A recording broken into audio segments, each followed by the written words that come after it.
Hey, it's the Empire, Geoboxing Empire, Boxing or Boxing. Now, Andy Ruiz, man, former unified champion, first Mexican heavyweight champion in boxing history, man, was called out by the WBA regular heavyweight champion, Alexander Ustinov.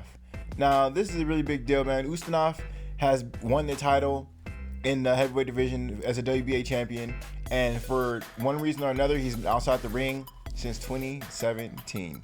Now, my personal belief is Ustinov has been getting paid step-aside money to not fight whoever the champion was at the time, because lately there's been a lot of rematch clauses with these fighters, or when Anthony Joshua beat Vladimir Klitschko, Anthony Joshua has been defending other titles.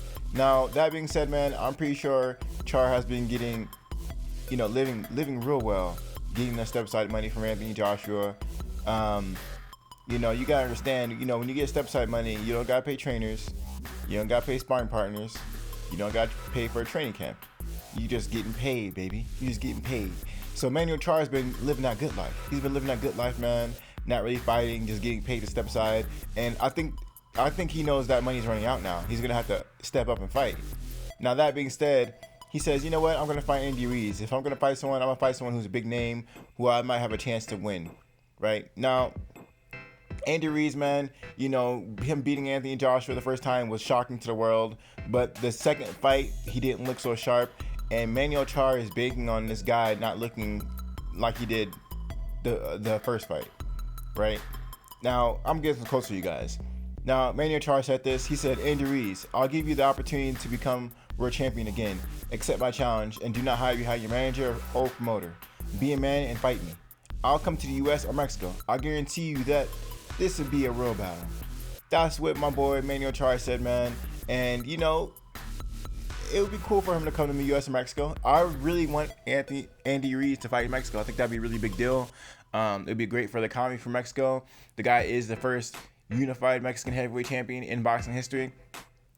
I think it's only right that he gets some kind of a fight where he's fighting in front of his crowd, right? Now, I would like to see this fight in Germany as well. I think that'd be a good fight. Manuel Charr, he fights out of Germany, right? And I think that'd be a really big fight, man. So, this is a big deal. I think that this fight can go either way, contrary to popular belief. Manuel Charr is a really good fighter. He's just been extremely inactive. So that being said, he has some decent wins in his career. He has Kevin Johnson. He beat Kevin Johnson, right?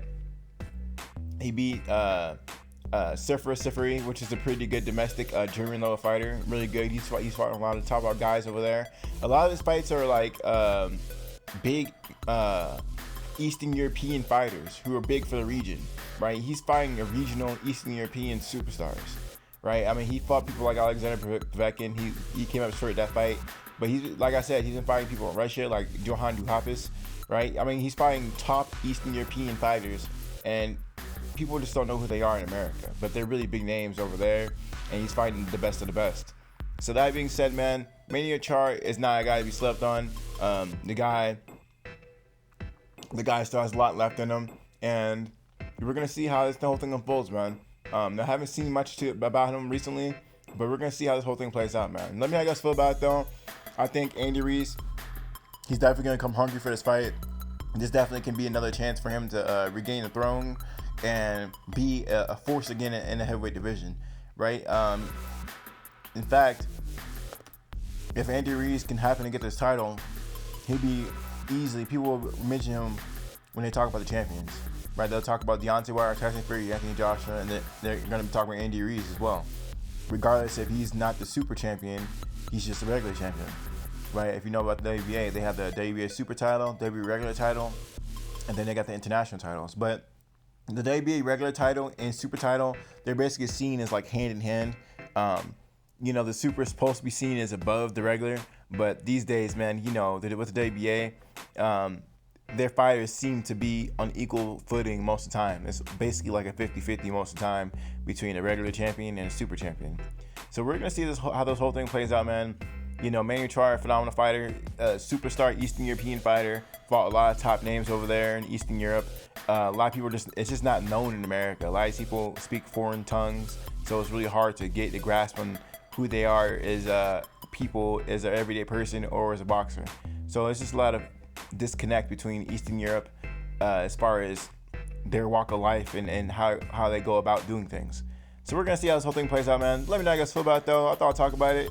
Manuel Charr challenges my boy Andy Ruiz, unified first heavyweight Mexican champion of all time, to a fight, man. He challenges him to a fight. He said, "I'll fight you in Mexico, bro." Let me know how you guys feel about it, though. Like, comment, subscribe. This is the Empire. Geoboxing Empire. Peace. Geoboxing.